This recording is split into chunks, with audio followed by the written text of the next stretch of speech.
નમસ્કાર મિત્રો, આપ સૌનું સ્વાગત છે આજના નવા વિડીયોમાં અને હું છું આપણો દોસ્ત શિવાજી રાજપૂત. મિત્રો, આજે આપણે આ વિડીયોમાં શીખીશું કે HLO એપની અંદર પાસવર્ડ રીસેટ કઈ રીતે કરવો, એટલે કે જો તમે પાસવર્ડ ભૂલી ગયા છો તો પાસવર્ડ એને ફરીથી નવો પાસવર્ડ કઈ રીતે બનાવો, અને તમારી પાસે ઓલરેડી પાસવર્ડ યાદ છે પરંતુ તમે ઈચ્છો છો કે કેટલાકને પાસવર્ડને ખબર પડી ગઈ અથવા તમને યાદ રહેવો પાસવર્ડ નથી, તમે નવો પાસવર્ડ ચેન્જ કરવા માંગો છો તો એ પાસવર્ડ કઈ રીતે ચેન્જ કરો, એટલે પાસવર્ડ ભૂલી ગયા છો તો કઈ રીતે ચેન્જ કરો અને પાસવર્ડ તમારે બદલવો છે તો કઈ રીતે ચેન્જ કરો. આ બંને પરિસ્થિતિમાં આપણે પ્રેક્ટિકલી સમજીશું કે કઈ રીતે પ્રક્રિયા થાય છે. આ વિડીયોમાં મેં એ સમજાવ્યું છે, તો વિડીયોમાં છેલ્લે સુધી સંકળાયેલા રહેજો. વિડીયો ગમે તો લાઇક કરી દેજો, બીજા મિત્રો સાથે શેર કરજો.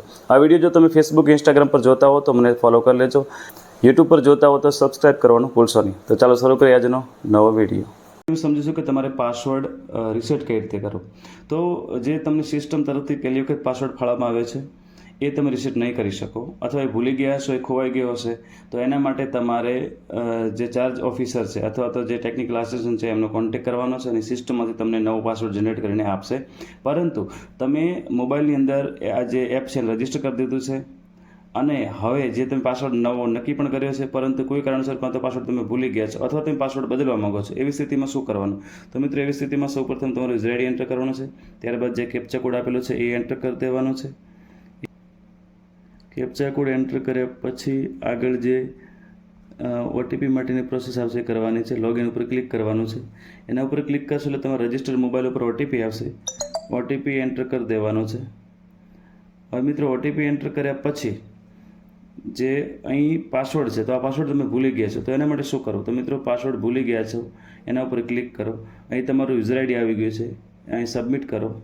સબમિટ કરશો એટલે ફરીથી ઓટીપી આવશે, એ ઓટીપી એન્ટર કરો અને અહીં તમારે જે પણ પાસવર્ડ રાખવો હોય પાસવર્ડ સેટ કરી અને સબમિટ કરશો એટલે તમારો જે પાસવર્ડ છે એ ચેન્જ થઈ જશે. એ દાખલા તરીકે હું પાસવર્ડ રાખી દઉં છું. આ પાસવર્ડ હું તમને બધાને એટલા માટે દેખાડવા રાખું છું કે એ પાસવર્ડ હું ચેન્જ કરી દેવાનો છું. બીજી વસ્તુ કે આ ટ્રેનિંગ એપ છે એટલે કંઈ વાંધો પણ નથી. બાકી કોઈ પાસવર્ડ આ રીતે ક્યાંય તમારે શેર કરવાનો નથી, નહીં તો બહુ લોચા થઈ જશે. તો આપણે આ પ્રોસેસ પૂરી કરીએ. મેં પાસવર્ડ ચેન્જ કરી દીધો, બરાબર. તમે જોઈ શકો છો કંઈ પાસવર્ડમાં ભૂલ છે મારી. પ્રથમ ઉપર જે પાસવર્ડ લખ્યો સેમ પાસવર્ડ અહીં લખવાનો છે. પાસવર્ડ પણ સેમ લખી દીધો. ત્યારબાદ આપણે અહીં સબમિટ ઉપર ક્લિક કરીશું. તો મિત્રો, સબમિટ ઉપર ક્લિક કરતાની સાથે જ પાસવર્ડ ચેન્જ થઈ ગયો છે. ફરીથી હું કેપ્ચા કોડ એન્ટર કરીશ. કેપ્ચા કોડ એન્ટર કર્યા પછી ફરીથી ઓટીપી આવશે. આપણે કેપ્ચા કોડ એન્ટર કરી દીધો. લોગિન ઉપર ક્લિક કર્યું, ફરીથી ઓટીપી આવ્યો. ઓટીપી એન્ટર થઈ ગયો. ઓટીપી ચકાસી લીધો.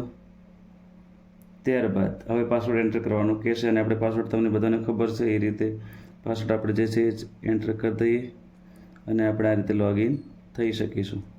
તો મિત્રો, આ રીતે આખી જે પાસવર્ડ બદલવાની પદ્ધતિ છે એ પણ તમે અહીં સમજી ગયા હશો. તો આ રીતે પાસવર્ડ ચેન્જ થઈ ગયું છે. હવે તમારે પિન જે સેટ કરવાનો છે એ પિન તમારે સેટ કરી દેવાનું છે. એ પિન સેટ કર્યા પછી તમારે વારંવાર જ્યાં સુધી તમે લોગઆઉટ નહીં કરો ત્યાં સુધી તમે આ પિનથી ઓપન કરી શકશો. પાસવર્ડ એન્ટર કરવાની જરૂર પડશે નહીં. તો આ રીતે મિત્રો, તમે પાસવર્ડ ભૂલી ગયા હો તો બદલી શકો છો. અને જો તમારે એમ થયું કે ચલો આ પાસવર્ડ તમે જાણી લીધો, કોઈ વ્યક્તિએ જાણી લીધો છે અને પાસવર્ડ તમારે બદલવો છે, તો મિત્રો અહીં જે મેનુ છે એમ્બર્ગ મેનુ, એની અંદર તમારે જવાનું છે. અહીં જે ત્રણ લાઇન છે એના ઉપર જવાનું છે. પાસવર્ડ બદલો જે ઓપ્શન છે એના ઉપર ક્લિક કરવાનું છે. તમારો જૂનો પાસવર્ડ જે અત્યારે આપણે રાખ્યો એ એન્ટર કરવાનો છે, નવો પાસવર્ડ સેટ કરવાનો છે અને પાસવર્ડ બદલો ઉપર ક્લિક કરવાનું છે. એટલે પણ તમે પાસવર્ડ ચેન્જ કરી શકશો. તો મિત્રો, આ રીતે પાસવર્ડ ચેન્જ કરવાની જે હતી એ તમને સમજાવી. આશા રાખું છું વિડીયો ગમ્યો હશે. વિડીયો ગમે તો લાઇક કરી દેજો, બીજા મિત્રો સાથે શેર કરજો અને આવા જ ઉપયોગી વિડીયો માટે અમારા ચેનલને સબસ્ક્રાઈબ કરી લેજો. આ વિડીયો જો તમે ફેસબુક ઇન્સ્ટાગ્રામ પર જોતા હો તો તમને ફોલો કરવાનું ભૂલશો નહીં. ફરી મળીશું એક નવા વિડીયો સાથે, નવી માહિતી સાથે. ત્યાં સુધી આપ સૌ મિત્રોને જય માતાજી, જય હિન્દ, જય ભારત.